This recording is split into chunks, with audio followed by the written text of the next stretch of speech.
Well, welcome, ladies and gentlemen, to Money in the Bank 2019 preview and prediction video. Here today, gonna be a short little sweet preview and predictions of what I think is going to happen towards the results of these matches. I'm not going to go into any heavy detail. I really don't care for this pay-per-view. I have not been watching it, as you guys may already know. Based on the videos I've uploaded in the last couple of weeks since after WrestleMania. I don't really care for the product in itself. It's just a fucking complete and utter waste of my time to watch it live. Now, here's what's going to throw me for a loop. I'm going to start talking about the two matches with Becky Lynch defending her two belts at this pay-per-view this coming Sunday. I'm going to start right off the bat with these two matches, and the reason why is because if Becky Lynch loses both championships at this pay-per-view, I'm not doing any more reviews live. I'm not going to be doing these reviews ever again on WWE pay-per-views or anything for that matter. I'm not going to do any more reviews for WWE. I am really at the point of my breaking point with this company. I have no urge or care in the world to watch what they are providing me on a week-to-week basis. Now, granted, I will watch things on the WWE Network. I pay for the fucking shit. There's a lot of great stuff on there. There's good value on that program. But on the modern day programming, I just don't see the need to watch the show live anymore. And if they take away Becky Lynch's titles, both of them, simultaneously in one show, to me that's just utterly ridiculous. There is no need to take two titles off of her when all she needs is one belt taken off of her. That one belt should be Charlotte taking the title off of her on SmackDown. She needs to be on Raw. She needs to be the dominant character on Monday Night Raw so that when they eventually bring Shayna Baszler up to the main roster later on this year, which I'm pretty sure that's what they're going to do, they need to provide that matchup as the title. And that should be who takes the title from Becky Lynch. I think it should be Shayna Baszler. Becky Lynch took the title from an MMA fighter such as Ronda Rousey. I think it's only right for another MMA fighter to take the title from Becky Lynch. I think it's a nice little pattern and kind of a little bit of a karma and slap in the face by Shayna Baszler to Becky Lynch for taking the title off of Ronda Rousey in such a choppy, ugly finish the way it ended. Now, I don't know how you could put the blame on who's to blame for that ending at WrestleMania 35 this year, but the ending did not look like it went over smoothly. It looked very, very incorrect the way it was supposed to go down. It looked like somebody botched or messed up there. I don't know if you could blame it on Becky or you can blame it on Ronda Rousey. I don't know which. To me, it made it look like as if there was just a mistake by the referee who didn't catch Ronda Rousey's shoulders, both being pinned to the mat for a 3 count. So that always can be reiterated back onto the WWE programming when they decide to get Ronda Rousey back. Now, if they wait too long, it's going to be kind of like, who gives a shit kind of thing. But right now, if they do something like that this year, it would be legitimate for them to do it like that. But if they wait till like next year or something of that kind of nature, I think that would be a waste of everybody's time and a waste of a matchup between Ronda Rousey and Becky Lynch. So if they're going to do it, they better do it this year or just forget about it altogether. But yeah, I think Becky Lynch should retain the Raw Women's Championship. This matchup with Lacey Evans, I've stated this before. I don't know if anyone has seen. I don't know which video I stated this in. But I think Lacey Evans needs a test run to see how she is in a big match main event. Well, not main event, but at least for a big major championship and see how well she does. I mean, they did it with John Cena. He was he excelled very well against Brock Lesnar. I've stated this before. In 2003, they had a matchup in Backlash, and it was a very decent World Championship match that they had on the Backlash pay-per-view the month after WrestleMania 19. So I have no beef with the idea of Lacey Evans getting a championship match. What I do have a problem with is Lacey Evans winning the title and then Charlotte Flair beating her for the title as well. That is where I have a major issue. I don't see any point in giving the title to Lacey Evans whatsoever. She's done nothing right now to prove anything. This matchup is to see if she can prove herself that she is worthy to be in the same ring with a woman like Becky Lynch or a Charlotte or a Sasha Banks or a Bayley or any other big name female wrestler in the wrestling industry right now. Does she deserve to be in that spotlight? Can she get the crowd excited and very into the match when Becky Lynch performs with her in that matchup? So that is the key thing I think that everybody as a fan needs to pay attention to. If Lacey Evans cannot strike a meter, make the meter go up with the crowd reacting sound-wise, then there's no need for her to be anywhere near the Women's Championship on Raw or SmackDown until she can prove that she can provide a very entertaining match for people to watch. Simple as that. That's her situation. Charlotte Flair should just win the damn title because she's a big star player. She's won enough times, and she's been in major moments in her career where she's delivered. I mean, she is not horrible. Yeah, is she favored? Yes, I agree with anyone that says that Charlotte Flair is a favored wrestler. She is very favored. She's got a total hold on everybody by WWE officials. She is favored by everybody in WWE on upper level management. So that point of people disliking her for that reason, I absolutely agree with you. I think it's wrong and it's the incorrect way of conducting business. Absolutely 100%. But if somebody's going to take the title from Becky Lynch, let it be fucking Charlotte Flair, not Lacey Evans. And sure as hell not both of them on top of it. That's just a fucking total insult to Becky Lynch all around. Going into the women's ladder match for the Money in the Bank ladder match for the women, I saw the list of names that were involved in that matchup.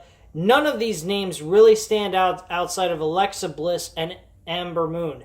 I honestly think going with Alexa Bliss again would be a complete waste of an opportunity for the Money in the Bank briefcase.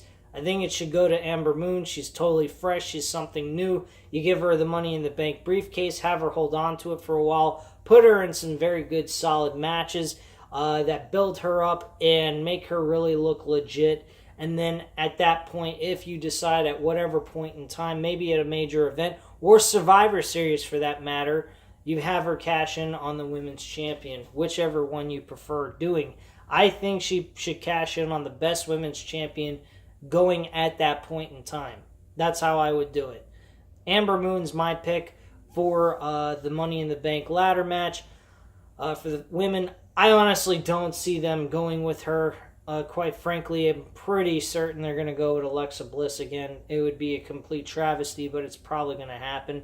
Because again, Alexa Bliss is another favored female wrestler. She's got blonde hair and tits. There you go. That's it, plain and simple. The men's Money in the Bank ladder match. They have Sami Zayn, Drew McIntyre, Baron Corbin, what's the other guy? Ricochet, Finn Balor, Randy Orton, Mustafa Ali, and Andrade Cien. The guy that I think should win this Money in the Bank ladder match, I think are two people. Should either be Sami Zayn or Finn Balor. Now, I did hear from JD from New York 206 that he mentioned about Mustafa Ali winning the briefcase, how cool that would be. I think that would be a great idea, but the problem is it's not in Chicago. It's taking place in Hartford, Connecticut. So for them to give it to him, I think it would be a kind of a... I think he needs to be that highlight reel excitement in that matchup, but not exactly the thing to be the one to win the Money in the Bank ladder match. Now, if they went with Ricochet, I wouldn't have a problem with that. I just don't picture them going with him right away, right off the bat, when he just made the main roster right now. I mean, he's been on the main roster for only a few months, like February or March. So them going with him, I think, is a little way too soon. So I don't see that's going to happen. But them going with the whole... if they go with Sami Zayn, who's really hot right now as a heel, or Finn Balor, who's the Intercontinental Champion and should rectify what they've done to him over the last couple of years since he's returned back from injury. I think him being the Intercontinental Champion, the Money in the Bank briefcase winner, and winning the WWE Championship from someone, whoever that may be at that point in time, and him being the Intercontinental Champion at the same time, would be intelligent thing to do. One, it'd help elevate his fucking character. Two, it would make him I don't know if this is I think he'd be the third person in WWE history to hold both the WWE Championship and the Intercontinental Championship simultaneously. If you don't want to make him defend the title, both titles, like they're doing with Becky Lynch, fine, make him drop the Intercontinental Championship and have a tournament for it. I think that would be a fantastic idea. They could always use the Intercontinental Championship as a way for him to defend and build up his resume and status with the Intercontinental title and put a little bit of prestige into the belt by beating some favorable opponents. But him losing the title to anybody, I don't think he should lose the Intercontinental title at all. I think he should win the briefcase and win the WWE Championship later on this year and stay Intercontinental Champion for 2 or 3 more months. And then once he cashes in that championship for the WWE Championship, make him win that, be a double champion, and drop the Intercontinental title so that he can just be defend the title with defend one title and that's it, and I have to do double duty on being a double champion. So I think that would be the best route for them to go. Sami Zayn, though, is a good pick. I wouldn't have a problem with that either. Him beating Vince Rollins or some shit like that. Sorry, it's been a long day. I've been working 8 fucking hours at work, and I just been babbling and saying the same fucking rhetoric over and over again at work that I have to say to do my job. But whatever. Sami Zayn actually cashing in on Seth Rollins for the Universal Champion later this year would be fucking amazing. I think Sami Zayn winning that would be outstanding idea and brilliance by WWE, but you know WWE, they don't know how to satisfy their customers. They don't know how to do anything creative or surprise people whatsoever. So that's where we stand with WWE, right guys? I know I do. Anyway, Seth Rollins versus AJ Styles for the Universal Championship. I don't see this as being a matchup worth watching at all because AJ Styles will lose. Seth Rollins is retaining the title. I don't see them putting the Universal title on AJ Styles whatsoever. So, yeah, Seth Rollins is easily going to win that match. Roman Reigns versus Elias. You go from Drew McIntyre to Elias. How are you going to even make this even entertaining or noteworthy for anyone to watch? One, Roman Reigns, I'm sorry to say, is not a good wrestler. He's average at best, or below average, I should say. His moves are very bland, very simplistic, nothing unique about them. There's nothing different. It's the same exact dance that he does in his matches. So that's where the major issue that Roman Reigns has. Basically, Roman Reigns is in the same predicament John Cena was when he was a prime time main event player in WWE. And then you got Elias, who hasn't had a legit match in like fucking forever. I think almost a year. That's pretty fucking pathetic. Very easy to know who the hell is going to win this, Roman Reigns. But any intelligent person with a brain in their head and actually know what the fuck they're doing and want to surprise their audience, how about Roman Reigns loses to fucking Elias and give Elias a nice big win? I know, granted, he's not the most amazing performer in the WWE. He's not that great on a guitar either. He's average at best. So give the guy a fucking win. Surprise the people. Shock the living hell out of them. That's what I would do. Maybe form a faction around Elias. Come up with a great idea with a good faction to put around him. I don't know. Do something fucking creative for once, would you? Jesus Christ. Alright, moving on. Samoa Joe versus Rey Mysterio for Samoa Joe's U.S. Championship. Why is this even happening again? Why is Rey Mysterio getting a rematch for a title that he lost in less than a minute? Why does Samoa Joe need to defend his title against a guy like Rey Mysterio who he beat in 1 minute? Then you're going to go ahead and have another match and make me think that this match is going to go longer than a minute? Come on. That is silly, retarded mentality. Either had the match, he lost by a minute, and move on. Or you should have never had the fucking match at WrestleMania 35, found a new opponent for Samoa Joe to face, and then have this fucking matchup here at this damn pay-per-view at Money in the Bank.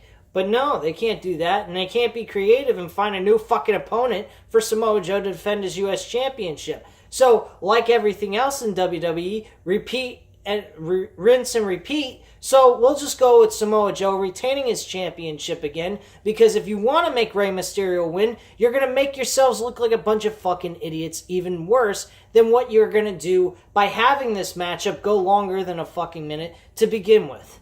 So, if you want to go with Rey Mysterio winning the WWE US Championship, you're a fucking moron. Big time moron. It's bad enough you're going to have this match go longer than a minute. So, there you go. Samoa Joe retains his championship. Tony Nese versus Daivari. This matchup, I figure Tony Nese having his first title defense as a Cruiserweight champion, I figure Tony Nese is going to retain his title. Shane McMahon versus Shane versus Miz in a steel cage match. This match is actually kind of a bit different than everything else.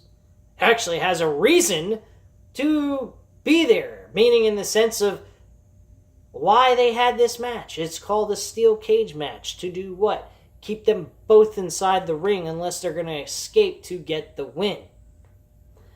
I don't know. That makes a lot of sense compared to what they did at WrestleMania 35 when they were running all over the place, beating the holy hell out of each other and had a false count anywhere match. So, this being contained inside of a steel cage match and still becoming extremely brutal, if they can accomplish that in this matchup, which I figure they would, just to keep the high elevation of violence and friction between these two, to continue and eventually climax at this match and end altogether with this rivalry, which, by the way, is a fucking piece of shit anyway, but at least I can give them some kind of credit. They're actually putting effort, and it somewhat makes some damn sense.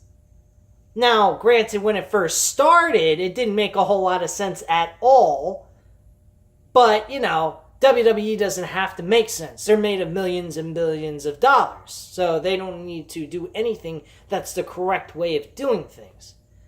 I mean, this Miz Shane McMahon thing should have never happened, but at least at the end of the road of this stupid piece of shit, it's somewhat making a little bit of sense, especially with the matchmaking that they're doing. So I'm cool with that. Who do I think's gonna win? Who the fuck cares? More than likely, it's going to be Shane McMahon losing the matchup to The Miz in him beating him with a skull-crushing finale.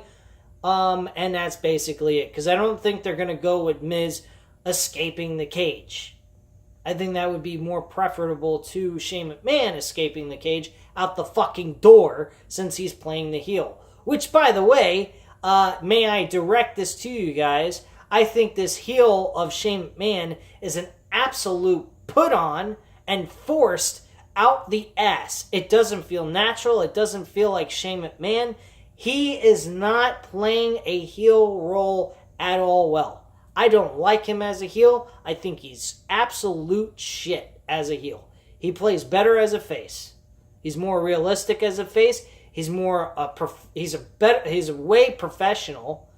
And that's what I see in Shane McMahon, a professional businessman that has a brain.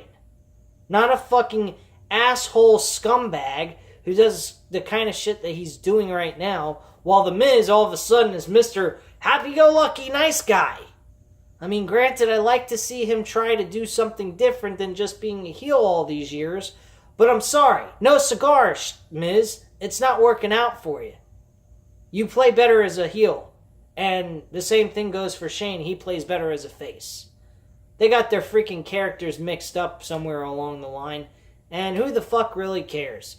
Anyway, guys, leave your comments and opinions down below. Hit the like button if you liked the video. I don't even know what happened with Kofi Kingston defending his WWE Championship against Kevin Owens. I looked on Wikipedia for the match card. It doesn't even have it there. Anyway, leave your comments and opinions down below. Hit the like button if you like this video. And hit the subscribe button if you're not already subscribed to this channel. Have a great night, guys, and have a nice day.